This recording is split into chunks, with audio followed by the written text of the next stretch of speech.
Студиямызга Мусафыр тешриф буйырды ве мерахлы мевзумызны енді ачмағада теклиф етеміз. Бүгін умут етемізсіз чай хавиерне чай içесіңіз, чөнки советіміз тамам чай ақында олacak. Егер де сіз чай içmeyip kahve içseniz, мен білесем шымды енді фікірлеріңізні деніштірежесіңіз, чөнки оның не қадар бұл içimlikнің, яғни чайның не қадар файдалы хусусиетлері бар, тамам бұл ақта біздің мұсафырымыз айтып бережек. Біздің студиямызда кондитер тükkanының мутехасысы Мария Иванова. Селям алейкум. Доброе утро. Добро пожаловать к нам в студию. Как настроение? Все хорошо, отлично. Как обычно начинается ваше утро? С чашечки горячего чая? Да, Или все-таки кофе? Либо хороший зеленый чай, либо кофе. Угу. О чаях мы все-таки хотели бы поближе поговорить, да, поближе познакомиться с этой темой. Расскажите, пожалуйста, почему чай, почему именно чай и какой чай высоко ценится в мире? Смотрите, есть три страны, которые главные по производству чая. Это Китай, Индия и Цейлон. Они как три слона, на которых стоит. Это просто индустрия, это большая чайная империя. И от каждой страны чаю придаются свои какие-то вкусовые качества. Я почему-то думал, что вы еще добавите Британию, потому что там люди, которые не могут жить без чая, но Но они-то его берут в основном как раз из этих трех стран: Китая, Индия и Цейлон. Потому что очень важно на самом деле, где чай сам произрастает. Одно и то же чайное дерево может расти в разных местах. Но одно дело оно растет в Краснодарском крае, другое дело оно растет высоко в горах в Цейлоне. Оно питает всю атмосферу от страны, оно питает воздух, воду. Сама земля горная тоже очень важна для этого дерева. Ну и, конечно, сами чайные листы. То есть, если листик там пораненный, пожухлый, конечно, он уже будет не так высоко цениться, как первые побеги чайные, как почечки. Конечно, самые нежные листочки, они будут высоко цениться. Если дерево выросло, например, в Цейлоне, высоко-высоко в горах, либо в Индии, то, конечно, и это самые нежные побеги, какое-то редкое дерево у фермера, конечно, оно будет высоко цениться и гораздо больше, чем другие чаи. То есть у нас чай не выращивают не потому, что он не растет здесь, а потому что климат не...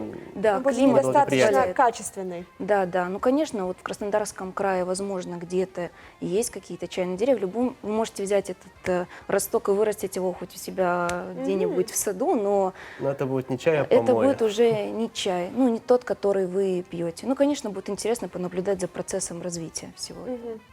Какие существуют виды чая? Потому что такой среднестатистический человек, да, он привык, что черный чай и зеленый чай. Какие еще существуют виды? Ну, это самых таких два основных вида. Смотрите, есть еще популярный очень чай улун, есть популярный белый чай и чай пуэр. Это вообще как своя отдельная система, вот, со своими вкусовыми качествами и полезностью. Есть очень вкусный чай мате. Это чай пришел к нам из Южной Америки. Вот, и у него очень большое содержание матеина, еще другое название кофеин. Вот. Есть очень интересный чай ройбуш. Это плантации ройбуша, они растут в Африке, как мелко порубленные листья. Тоже очень полезный напиток, богатый антиоксидантами. А расскажите, в чем заключается процесс выращивания чая? Изначально берется чайное дерево, то есть что черный чай, что зеленый чай, что чай улун. Это все одно чайное растение. дерево. Да, то есть многие люди ошибочно предполагают, что вот черный чай это одно дерево, зеленый чай другое дерево. Но это неправильно. Да, Есть, я в том числе. Есть одно чайное дерево. Белый чай можно начать как с самого верху, то есть как пирамидка. Белый чай это самые нежные листочки, самые с почечкой, даже стипс она называется, это не распустившийся листочек. Это белый чай, он практически не обрабатывается никак, его немного подсушивают, он сохраняет все свои полезные свойства. Потом идет зеленый чай. Зеленый чай, который немного ферментирует, либо совсем не ферментирует. Процесс ферментации – это процесс разложение органических веществ. Ну, это как биология. То есть, если вы видите на улице, как листики, они уже там коричневого цвета, вот как раз это процесс ферментации. То есть, зеленый чай, он не подвергается политическому процессу, его останавливают. Черный чай, наоборот, он ему подвергается, поэтому он и есть такого насыщенного черного, как цвета для нас. Но в Китае в основном его называют красным чаем. Вот. И на самом деле аулун-чай это как между черными и зелеными, он как полуферментированный чай и достаточно очень полезен. Мгм. То есть эти все разновидности чая зависят все-таки от его производства, а не от выращивания. Конечно, то есть чайное дерево выращивают фермер по своим традициям, они передаются из поколения в поколение, то есть нет каких-то открытых источников, где можно достать, как вот это конкретный чай, этот сорт чая можно вырастить. Это все передается по наследству. Вот там в Китае, в Индии и Цейлоне. Есть, конечно, еще другие страны. Вот. Чай, получается, чайное дерево вырастает, и с него собирают побеги, сортируют по листикам, какие качественные, какие нет, по размеру листиков, конечно, по побегам тоже, какие моложе, какие нет. Мгм. Что касается чая в пакетиках, советовали бы вы употреблять такой чай? И насколько он, скажем так, хуже такого заварного чая, листового? Ну, смотрите, есть тоже ошибочное мнение, что чай в пакетике это какой-то там не тот чай. На самом деле просто пакетик это способ оградить нас от чаинок, то есть от этих самых листиков, чтобы было удобно пить напиток. Его для этого и придумывали. Мгм. Но в самом этом чайном пакетике находится тот же самый чай. То есть, когда его, допустим, заваривают вам в кафе или в ресторане, у вас же тоже есть в чайнике такой, как фильтр-пакет еще называется, туда просто какая-то ложечка заварного чая. Это тот же заварной чай.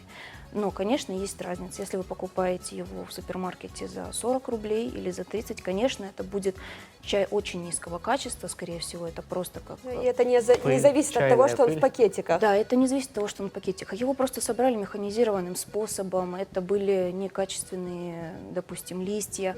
И за ними, за деревьями не так сильно ухаживали. То есть цену чая тоже также зависит от ухода за ним. То есть, если прикладывают много сил, фермер, кто за ним ухаживает. Если много времени его собирают, конечно, у него будет высокая цена, чем когда машина, допустим, собрала листья, их не все вместе, там в одной куче.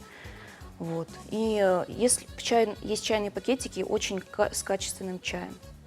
Они, конечно, дорогие уже, допустим, за такую коробочку чая можно и 500 рублей заплатить, если там будет качественный чай в этих пакетиках самих. А расскажите, пожалуйста, о полезных свойствах чая. Каждый чай, в принципе, обладает каким-то набором витамин. Их перечислять можно, в принципе, до бесконечности. Наверное, самый популярный – это витамин С, который очень полезен нам при простуде, при гриппе. Мы поэтому часто и хотим выпить чаю, когда заболели. Он нам как бы немного помогает. Ну и, конечно, большое количество антиоксидантов. И есть, конечно, небольшое влияние, в принципе, на организм, это является как накопительным эффектом. Не стоит злоупотреблять каким-то одним напитком в течение дня, что черный чай лучше не пить там, в течение дня, там, 5 кружек, стаканчиков в день, что зеленый, то есть нужно знать меру во всем. Мгм. Говорят, черный чай, он поднимает давление, а зеленый чай, он опускает давление. Поэтому правильно ли говорить, что зеленый чай лучше употреблять перед сном, вечером? Но Правила употребления есть какие-либо такие? смотрите, зеленый чай – это чай, который, я говорила, не обработан практически или мало ферментирован. То есть в нем сохраняется большее количество полезных веществ. Но и в таких растениях содержится еще кофеин, матеин. У него много названий. Вещество, которое нас бодрит, оно расширяет кровеносные сосуды. И может быть и в некоторых видах зеленых чая гораздо больше этого кофеина, матеина. Например, в мате очень большое содержание кофеина. И он, наоборот, вас очень сильно взбодрит, как кофе. Лучше, конечно, как я и говорила, не злоупотреблять никаким напитком. Черный чай не рекомендуют просто научные специалисты при гипертонии, при высоком давлении, потому что у него очень высокая степень ферментации, и он просто из-за обработки он влияет на наш организм, то есть из-за его специфики такой. Поэтому лучше, если у вас, конечно, проблемы с давлением, выбрать себе какой-нибудь другой напиток или не злоупотреблять черным чаем. Вы сказали про кофеин. В чае больше кофеина даже, чем в кофе. Это так, да? Ну, не всегда. Если кофе, допустим, тоже не сильно обработан, и он, допустим, зеленый кофе, конечно, в нем тоже будет содержание кофеина. Если кофе обжаривают, это степень обжарки же кофе есть, средняя, темная, то, конечно, кофеин тоже из-за обработки начинает их уходить как бы из самого зерна. Точно так же и с чаем. Теперь все понятно. Вы уже начали развеивать некоторые мифы относительно чая, да, но все-таки по поводу этого напитка бытует еще много различных мнений, которые вот уже настолько устоялись среди людей. И вот один из них это то, что вот различные добавки, ароматизаторы в чае не натуральные, как правило. Вот всегда ли это так? Расскажите. Конечно, нет. есть и натуральные ароматизаторы, натуральные добавки. Если вы зайдете в любой чайный магазин, увидите огромный ассортимент чая, и в основном увидите кусочки фруктов, ягод. То есть во время, как сказать, создания чая фермеры добавляют свои какие-то секреты. То есть кто-то добавляет фрукты, кто-то добавляет различные цветы, кто-то выращивает чай, поливая его, допустим, какими-то воду с какой-нибудь добавкой, чтобы чайное дерево тоже впитывало в себя все эти вещества. Кто-то добавляет, допустим, натуральные ароматизаторы. Конечно, чай с натуральными добавками будет дороже. Как я говорила, тоже качество чая, натуральные добавки – это все его цена. Если это не натуральные ароматизаторы, конечно, они где-то могут присутствовать, потому что химия у нас тоже не стоит на месте. Конечно, есть какие-то ненатуральные добавки, но это все будет недорогой чай, который небольшой стоимости. То есть, если чай, допустим, он там у вас написано ароматизатор клубника, он черный, он стоит 40 рублей, то будьте уверены, что он не натуральный и плохого качества. А еще такой вопрос. Многие из нас заваривают чайные пакетики 2, а то и 3 раза. В общем, пока он не будет менять цвет воды в кружке. Можно так делать или нельзя? Смотря какой чай. Есть зеленый чай, можно заваривать как минимум несколько раз, потому что лист сам позволяет это делать. Белый чай можно заваривать несколько раз. То есть это примерно даже 5 раз плюс-минус. Черный чай не рекомендует заваривать больше 2 раз. Ну, тоже зависит от времени, сколько вы чай заварите. Если он стоит у вас целый день, и вы потом решили его еще раз заварить, то чаю просто уже нечего вам отдавать. А если вы его заварили буквально минуту, то, конечно, у листьев еще остались свои вещества. Называется процесс экстракции, когда чай отдает, на листья чая отдают свои вещества в воде, в которой они находятся. Вы сегодня к нам пришли не с пустыми руками. Расскажите, что это за приборы и как они используются? Смотрите, расскажу, наверное, сначала оставлю картину немного на потом. Расскажу сначала о колебасе. Я несколько раз упоминала мате. Это колебас. Это традиционная посуда в Южной Америке. В нем пьют мате. Если вы обратите внимание, у него очень интересная внутренность. Это не просто какой-то сосуд, это тыква, горлянка. Из нее сделали такую посуду. Вот. Это традиционный способ питья мате. Раньше, когда не было нашего богатого выбора посуды, керамической, китайской, любой, то в древности люди так употребляли мате.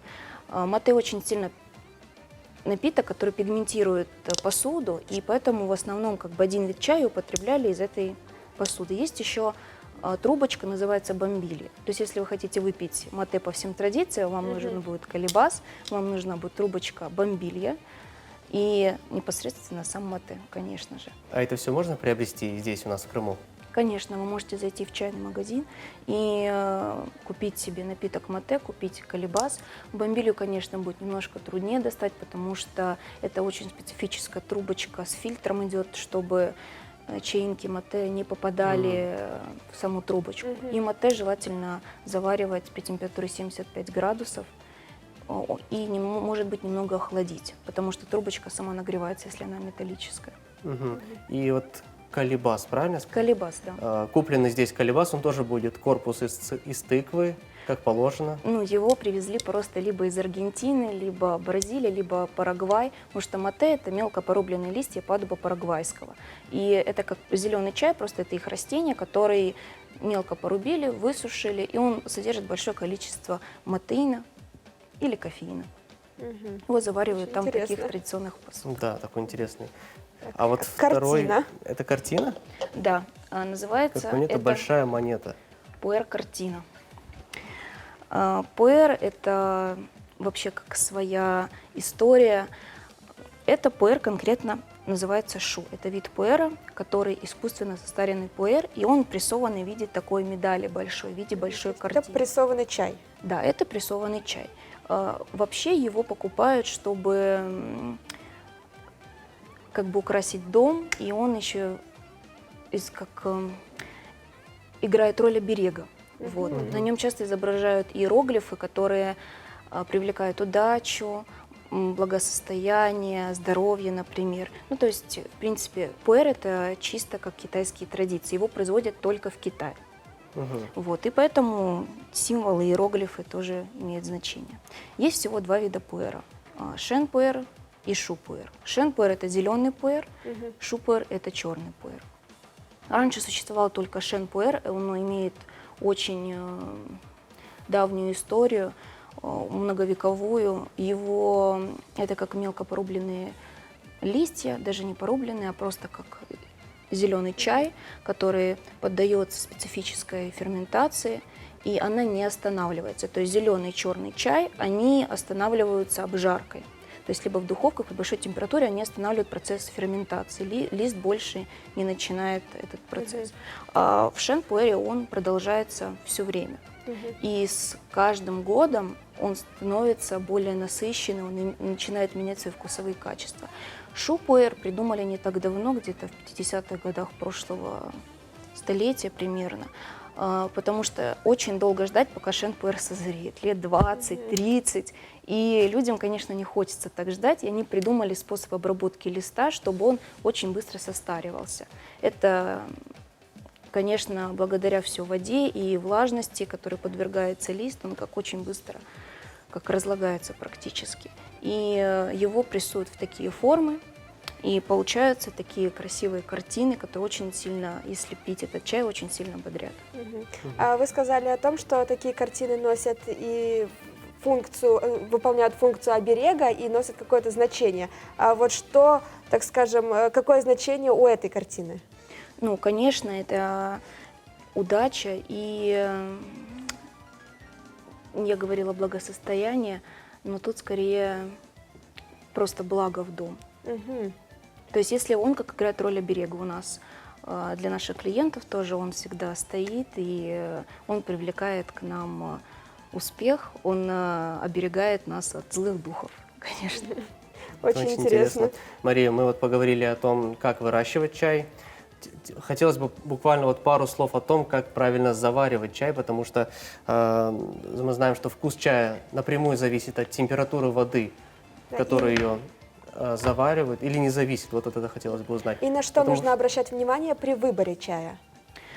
Смотрите, температура воды обычно, очень много можно говорить по поводу температуры чая, есть какие-то стандарты, в принципе, заваривания. Вы можете, если вам именно нужно соблюдать стандарты, всегда на упаковках, либо производитель всегда указывает, как именно его чай, с какой температурой следует заваривать, потому что это зависит от самого чая.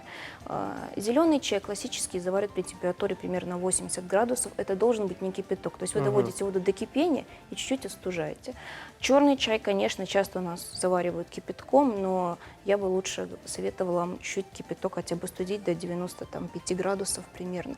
Но все равно у нас употребление черного чая обычно именно с кипятком. Да, вот я даже иногда, у меня чайник закипает, через 5 минут перед тем, как заварить, я опять его включаю, и вот именно кипящей водой завариваю черный чай. Видимо, это неправильно. Ничего страшного в этом не будет, потому что это черный чай, он и так очень сильно ферментирован. И если бы это был зеленый чай, конечно, вы бы немного испортили вкус именно кипятком. Он станет горьким, да? Да, он и при заваривании кипятком он свои просто полезные какие-то вещества тоже, этот кипяток у него просто убьет.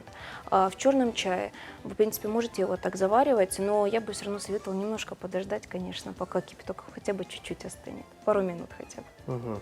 Спасибо вам большое, что посетили нас сегодня. Спасибо за такую интересную и полезную беседу. Мы вам желаем успехов и хорошего дня. Спасибо вам большое, вам тоже хорошего дня. Спасибо. Мана бөлек гүзел тәвсиелер біз мутехассысымыз адындан ешітілді. Достар, біз есе яйынымызны девам етеміз. Умут етеміз, сіз шынды енді қавелеріңізні içсеңіз біле, текрар чай япып, вақтыны яқшы кечересіңіз. Бізім яйынымызны есе не батат рубрикасы девам ете бізден айрылмаңыз.